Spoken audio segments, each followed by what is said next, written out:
Chile es una tierra rica en recursos naturales y a lo largo de su historia, el territorio ha sufrido los embates del extractivismo que ha degradado los ecosistemas y empobrecido a la población. El Estado chileno, a finales del siglo XIX, se hizo con el control de las salitreras del norte, recurso de valiosa importancia y muy cotizado en el extranjero. A pesar de que el nitrato estaba en el nuevo territorio chileno, gran parte de su producción fue dejada en manos de privados. A pesar de ello, el Estado se encargó de sacar una gran tajada a raíz de impuestos a las importaciones, lo que nutrió las arcas y engrosó los recursos disponibles para el fisco. A la par de esta bonanza económica, se vivió un proceso de grandes repercusiones sociales, ya que los trabajadores salitreros y sus familias, principal fuerza laboral, sobrevivían en condiciones lamentables, dando pie a la llamada cuestión social. En este video hablaremos sobre el salitre y los alcances que tuvo en la sociedad y la economía chilenas durante su auge. Primero, ¿qué es el salitre?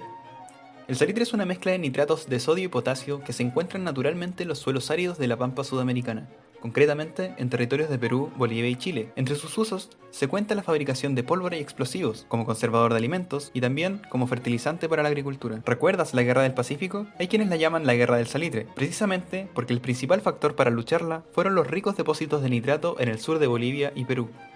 Esta conquista de nuevos territorios hizo del Estado chileno uno de los más prósperos en Sudamérica, gracias a la extracción de este compuesto. Dada la importancia del salitre como bien de exportación, capitales privados se aseguraron de dominar los depósitos, y fue así como nacieron las oficinas salitreras. La riqueza del salitre fue foco de atracción para un porcentaje importante de la población del centro-sur del país, que viajaron al norte grande para emplearse en las oficinas con la intención de mejorar su calidad de vida. Pero no solo la tierra fue explotada en este periodo. Las oficinas salitreras se convirtieron en ciudades que vivían por y para el salitre, con sistemas de trabajo y de pago que impedían a los obreros abandonar sus puestos. La pampa se llenó de casuchas de latón sin medidas sanitarias y las jornadas de trabajo sin regular se extendían por más de 16 horas. A los obreros no se les pagaba con dinero, sino con fichas que solo servían dentro de la pulpería de la oficina en la que trabajaban. Los índices de alcoholismo, criminalidad y prostitución ascendieron vertiginosamente, al tiempo que la tasa de mortalidad infantil se disparó. El salitre generaba riqueza, pero no para la gente que lo extraía. El Estado y los privados fueron los principales beneficiarios de esta economía exportadora, y así fue como se vieron estimulados otros sectores de la economía nacional, que experimentaron la bonanza por alcance. La agricultura y la ganadería generaban comida para alimentar a los trabajadores, la industria manufacturera para vestirlos y equiparlos, y el comercio hizo prósperos a puertos y ciudades ferroviarias. También fue el propio Estado quien, gracias a los impuestos, impulsó una serie de medidas orientadas a las obras públicas, la infraestructura y la educación. A lo largo de todo el país se construyeron caminos, puentes y puertos, se instalaron las primeras líneas telefónicas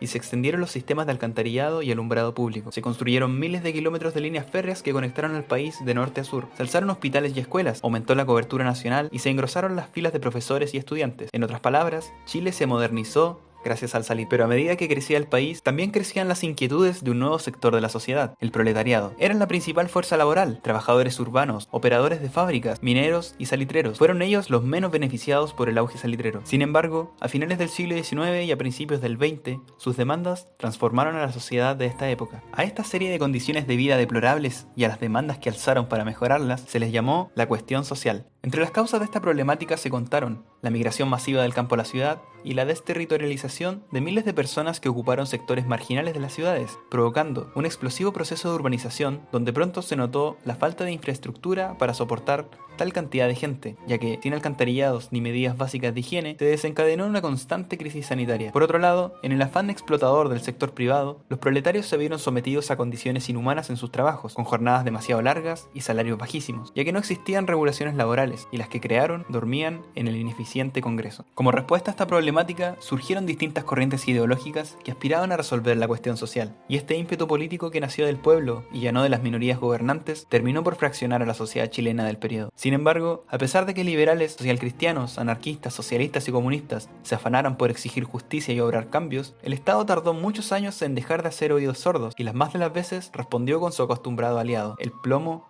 y el fuego. Mientras el país estaba sumido en una bonanza económica y una profunda crisis social y política, ascendía un nuevo sector en la sociedad, la clase media, que gracias al impulso recibido con la educación pública, logró labrarse una posición en la disputa de clases. Tendrán que ocurrir muchas más huelgas, represiones y giros políticos hasta que el Estado chileno se atreva a regular las legislaciones laborales, la injerencia de los privados en la economía nacional y el accionar de las Fuerzas Armadas como método de represión del pueblo. Hoy, a más de 100 años del ciclo del salitre, el Estado no parece estar haciendo mejor las cosas.